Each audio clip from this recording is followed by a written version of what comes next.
Chapter 47। Randhir Chaudhary Vivaan से कहते हैं तुम्हें तुम्हारे सवालों के जवाब तुम्हारे नाना के पास मिलेंगे। विवान आगे कहने को होता है कि कियारा वहां आ जाती है।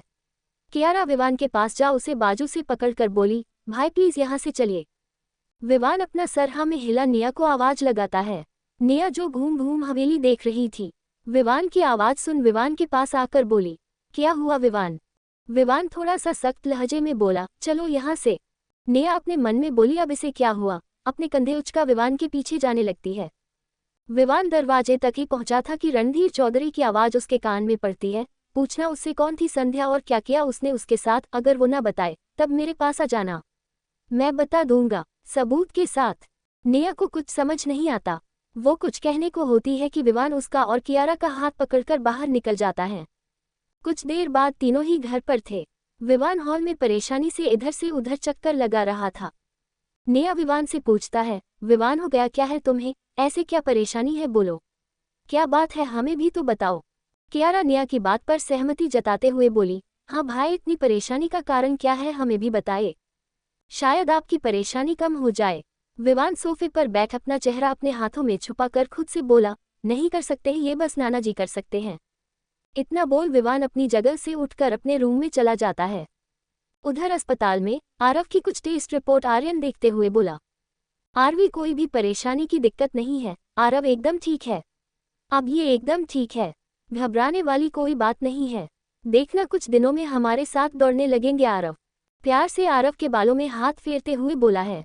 आर्यन आरवी से कहता है, तुम आरव को लेकर पार्किंग में जाओ, मैं कुछ डॉक्यूमेंट्स चेक कर लेता हूँ, 5 मिनट देना मुझे। आरवी अपना सर हाँ में हिलाकर आरव की व्हीलचेयर को लेकर आर्यन के केबिन से निकल जाते हैं। सामने से वानी आ रही थी, जो उन दोनों बहन भाइयों को देख उनके पास आ हाथ बांधकर कहते हैं, क्या बात है डॉक्टर, आर्यन को भी नहीं छोड़ा, उन्हें भी फंसा लिया है तुमने अपने झांसी में।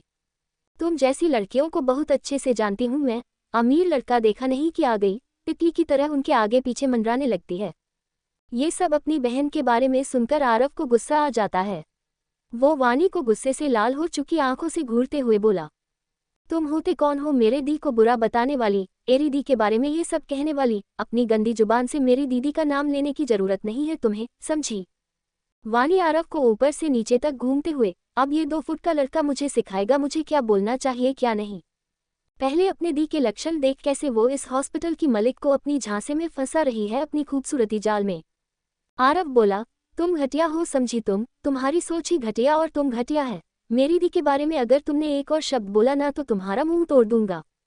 आरव के कहे शब्द सुनकर वानी की मुठिया गुस्से में कस जाती है। वह आरव की ओर उंगली पॉइंट करते हुए दांत पीसते हुए बोली, पीने से इतना सा है, तेरी इतनी हिम्मत कैसे है मुझे उल्टा जवाब देने की?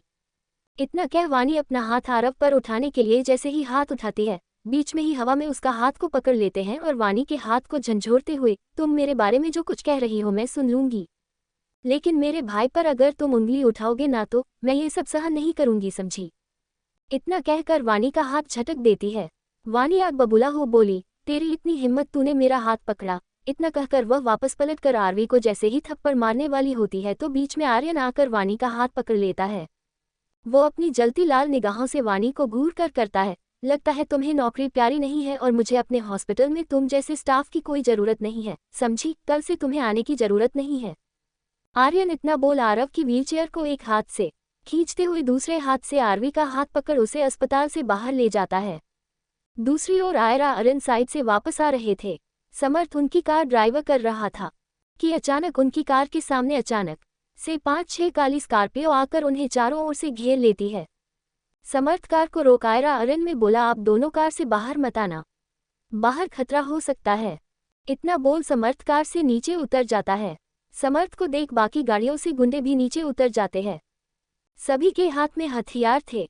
एक गुंडा आ गया, बोला, छोटे जनाब पीछे हट जाए। इतना कह वो गुंडा आयरा की ओर का गेट खोलने के लिए अपना हाथ आगे बढ़ा देता है। समर्थ उसका हाथ पकड़कर पीछे खींचते हुए बोला, तुम भूल गए मैंने तुमसे क्या कहा था?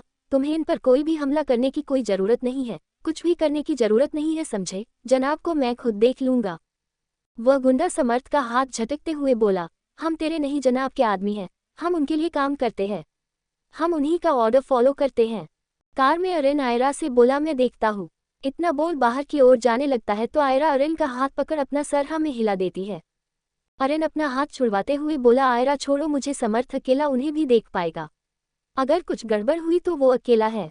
अब आयरा उसे क्या कहते कि यह तो उसके पिता के ही आदमी है, वो समर्थ को कुछ नहीं करेंगे, लेकिन अगर हम नीचे उतरे तो हमें नीचे उतरते ही जान से मार देंगे। अरन अपना हाथ छुड़वाते की कोशिश करते हुए बोला, आयरा प्लीज रुक जाओ, ऐसे मुझे मत रोको, समर्थ अकेला है। आयरा अरन से बोली, अच्छा ठीक है, अगर समर्थ पर हमला होगा तब हम दोनों नीचे उतरेंगे, लेकिन समर्थ को कुछ होने नहीं देंगे। अरन आयरा की बात मान रुक जाता है। समर्थ बाहर उस गुंडे को समझाते हुए बोलो, तुम गलत कर रहे हो, क्या तुम एक बार भी मेरी बात नहीं सुन सकते हैं। वह गुंडा अपने गर्दन को खुजाते हुए बोला, ओह तुझे कितनी बार बोली, हम तेरे नहीं जनाब के आदमी हैं और हम सिर्फ जवाब के ऑर्डर फॉलो करते हैं। उनका ऑर्डर है कि आज इन दोनों का काम खलाश कर ही वापस जाना है। चल अब साइड हो, अपनी गन निकाल, लोड करते हुए बोला। समर्थ एक बार फिर बोला, तुम गलत कर रहे हो। वो अपनी गन समर्थ पर तान कर खड़ा हो जाता है। आगे जानने के लिए बने रहिए, बाय, मिलेंगे नेक्स्ट चैप्टर में।